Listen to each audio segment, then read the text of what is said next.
তবে আমি আব্বাস সিদ্দিকী আমার কথা বলছি, আমার জান্নাত যাবার কোনো রাস্তা নেই। আমি আমার কথা বলছি, আমার জান্নাত যাবার কোনো রাস্তা নেই। আমার জান্নাত যাবার একটাই রাস্তা খোলা আছে।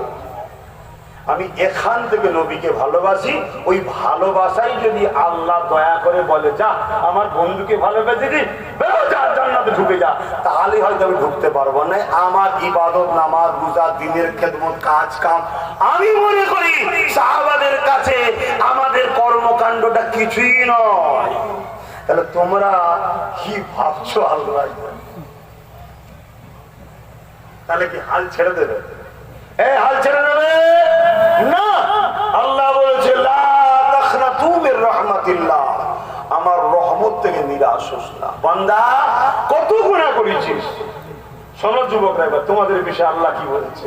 কত গুনাহ করেছিস রে এ বান্দি, কত গুনাহ করেছিস। এক পৃথিবী, দুই পৃথিবী, কোনো চিন্তা করিস না, শুধু একটা কাজ কর, মাথাটা নত করে দিয়ে একবার বল যে খোদা আমি ভুল করেছি, আমি মাফ করে দেবো। জোরে বলুন, আরো জোরে বলুন।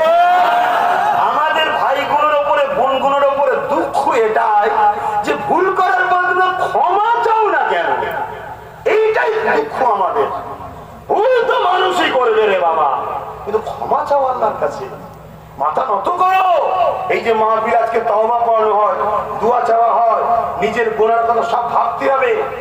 কান তো যদি নাও করো, মুখটা হ্যাট করে কান্নার মতো ভান করো, একটা মানুষ দেখলে যেন মনে হয় আরে লোকটা মনে হয় অনেক বড় অন্যায় করেছে রে, আজ ওর ভয় ঢুকেছে, ওতে ওর আল্লাহর কাছে কাঁদছে, ক্ষমা চাইছে। আল্লাহ রসুল বলছে আমার আল্লাহ এত দয়ালু, ওকে কান্নাওয়ালার সঙ্গে সামিল করে ওকে গুনাহ মাফ করে জান্নাতি বলে দেয়। জোরে বলুন। যুবকরা একটু জোরে হবে, মুরব্বীরা একদম দেবে না, বাচ্চা কোনো দেবে না, শুধু যুবকরা বলো সুবহানাল্লাহ।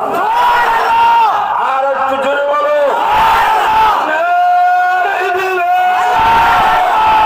এই জন্যই আব্বাস সিদ্দিকীর দুশমন বেশি, আমার খদ্দের যুবক বেশি। কেন ওরা জানে, ওরা জানে যুবকই সবকিছু। এই পৃথিবীর স্টারিং এইদিকে ঘুরছে এখন, এই যুবকগুলো যদি চেষ্টা করে পুরো উল্টো ঘোরাতে পারবে, যুবকরাই পারবে, ঠিক না বেটি? তাই রাসূল বলেছিলেন আমার সেই যুবক